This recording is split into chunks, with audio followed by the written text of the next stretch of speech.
रहे हैं। हमें खुशी है कि हमारे पास एक ऐसा नेतृत्व करता है जिसकी सोच अच्छी है, जिसकी समझ अच्छी है, जिसका नेतृत्व है भविष्य में क्या होना है उसको देखने की। इसलिए उस नेतृत्वकर्ता को मजबूती प्रदान करने के लिए उन्होंने जो संकल्प लिया है कि सदन में तो हम सरकार को घेरने में कामयाब हुए हैं, लेकिन सड़कों पर अगर जनमत के सहारे सरकार को घेरने में हम सफल नहीं होंगे तो शायद हम सन 74 की तरह जो लालू प्रसाद जी के नेतृत्व में छात्र युवाओं ने सपना देखा था और उस सपना को कहीं ना कहीं पूरा करने का काम किया था, वो सपना को अब पुनः तेजस्वी प्रसाद यादव जैसा युवा नेतृत्व को मजबूती प्रदान करके सड़कों पर हम लोग खड़े होकर के सड़कों पर दिखाने का काम करेंगे कि आपने बेईमानी से सत्ता तो प्राप्त कर लिया, आपने अफसरों के सहारे तो सत्ता प्राप्त कर लिया, लेकिन जनमत आपके खिलाफ है। आज देखिए बिहार विधानसभा को हम लोगों ने जिस तरह से जनमत के सहारे घेरने का काम किया है, युवाओं के रोजगार के सवाल पर, छात्रों के समस्याओं के सवाल पर, जो महंगाई है उसके सवाल पर और जो भ्रष्टाचार है उसके सवाल पर और किसानों के साथ जिस तरह से अन्यायपूर्ण व्यवहार चल रहा है उसके सवाल पर हम लोग घेरने में सफल होंगे।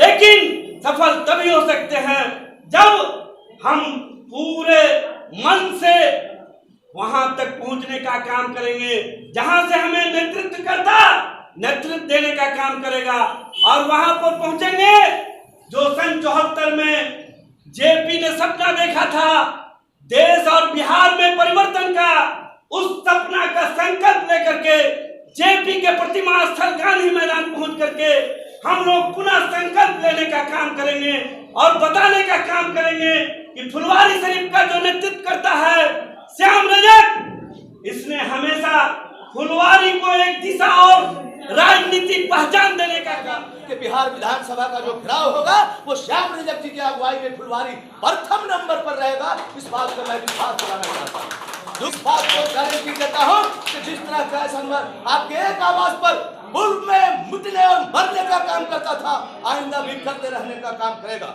आज आप हमारे बीच में हैं, तमाम कार्यकर्ताओं को एक नई ऊर्जा देने का काम किया है। मैं आपको बहुत बहुत धन्यवाद देता हूं और आपको विश्वास एक बार पुनः दिलाता हूं कि जो ऐसे आपके अगुवाई में फुलवारी राष्ट्रीय जनता दल एकजुट है। यहाँ नगर परिषद में जो 13,000 वोट से लीडिंग हुआ, ये फुलवारी में कैसनवर, कौशल खान, अशोक यादव का और श्याम रजक जी का आशीर्वाद था।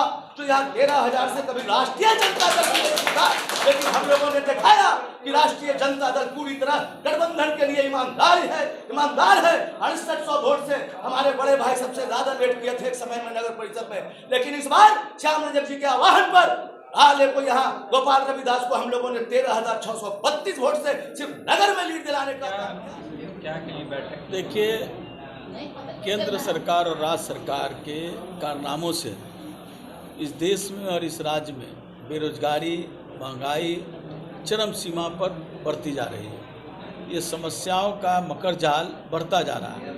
भ्रष्टाचार की कोई सीमा नहीं है, सारी सीमाएं खत्म हो चुकी हैं। और आपको ज्ञात होगा, कल ही रिपोर्ट आई है, इस देश के 28 पूंजीपति जिसमें 27 गुजरात के हैं, जिनके लगभग 10 लाख करोड़ रुपये जो कर्ज लिए थे उसको माफ़ कर दिया गया। इस देश के नौजवान जो बेरोजगारी के लिए अगर लोन मांगते हैं उनको लोन नहीं मिलता है, लेकिन 28 पूंजीपतियों के 10 लाख करोड़ रुपए माफ़ कर दिए गए। इस तरह से महंगाई, पेट्रोल डीजल में बढ़ोतरी और जिस तरह से भ्रष्टाचार चरम सीमा पर होते जा रहा है, इस सवाल को लेकर करके युवाओं में आक्रोश है। हमारी पार्टी के नेता श्री तेजस्वी यादव जी ने चुनाव के समय कहा था कि हम 10 लाख लोगों को नौकरी एक कलम से ही पहली कैबिनेट की बैठक में हम दे देने का काम करेंगे। इसकी एवज में जुमलाबाजों ने कहा कि 19 लाख लोगों को हम रोजगार देने का काम करेंगे। सवाल नौकरी और रोजगार का है, लेकिन ये सरकार न नौकरी दी न रोजगार दी, सिर्फ बात बनाने वाली है। तो इसको लेकर करके तेजस्वी यादव जी के नेतृत्व में पटना के जेपी गोलंबर से प्रारंभ होकर के पूरे बिहार के लोग, जो राष्ट्रीय जनता दल के लोग हैं, सब लोग विधानसभा का घेराव करेंगे और ये पूछने जाएंगे कि आप अपने वादा को निभाने का काम करें। बड़े पूंजीपतियों के जो माफ़ किए गए पैसे, उस पैसे को, जो जनता का पैसा है, उसको लौटाने का काम करें, लोगों को रोजगार देने का काम करें, पेट्रोल डीजल की कीमतों में कमी करने का काम करें, महंगाई पर कंट्रोल करें, किसान का एमएसपी नहीं मिल रहा है। इसी बिहार में 1,35,00,000 धान का उत्पादन हुआ टन, लेकिन एमएसपी में सिर्फ 30 लाख मीट्रिक टन खरीदने की बात की गई, वो भी 21 लाख मीट्रिक टन ही खरीद हुआ, तो बाकी धान का बिचौलियों के हाथ में बेचना पड़ा। ये राज्य सरकार की जो नाकामियां हैं ये दर्शाती है, और पूरे देश की स्थिति और खराब है। इसलिए इस सवाल पर 23 तारीख लोहिया जी की जयंती है और भगत सिंह की पुण्यतिथि है। इस अवसर पर हम तमाम लोग विधानसभा का घेराव करेंगे। इसी की तैयारी के लिए फुलवाड़ी में एक बैठक आई। अच्छा, अंदरूनी बागियों की लिस्ट भी जो आज विधानसभा में दागी जो है मंत्री विधायक की लिस्ट भी आज तेजस्वी जी ने, क्या कहेंगे? इस राज्य में जब मुख्यमंत्री ही दागी हैं तो उनके प्यादों की गिनती क्या किया जाए। हालांकि तेजस्वी जी ने आज विधानसभा में प्रस्तुत कर दिया है, और विधानसभा की बात जो होती है वो महत्वपूर्ण होती है, वो साक्ष्य के साथ होती है, उस पर कोई लाग लपेट नहीं होता है। अब तो जो सुशासन वाली सरकार है, जो कहती है कि हम सुशासन लाएंगे, हालांकि सुशासन नहीं, ये तो स्टेपनी बाबू हैं, स्टेपनी के आधार पर चला रहे हैं। तो ऐसे लोगों को जब दागियों की सूची दी गई है तो जांच कर करके अविलंब ऐसे लोगों को पहले तो बर्खास्त करना चाहिए और जांच कर करके कार्रवाई करना चाहिए। इनको बर्खास्त की मांग करते हैं। अच्छा, ये जैसे कि अभी एनडीए में अंदरूनी सब कुछ ठीक ठाक चल नहीं रहा है, इन लोगों का जो अलायंस है, तो क्या लगता है? गाड़ी जो था वो स्टेपनी के सहारे चल रही है।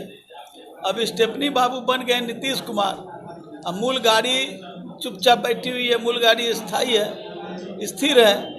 तो इसलिए जब स्टेपनी पर चलेगी तो निश्चित रूप से कभी पंक्चर होगा, कभी कुछ होगा, तो उसमें पेबंद लगाया जाएगा।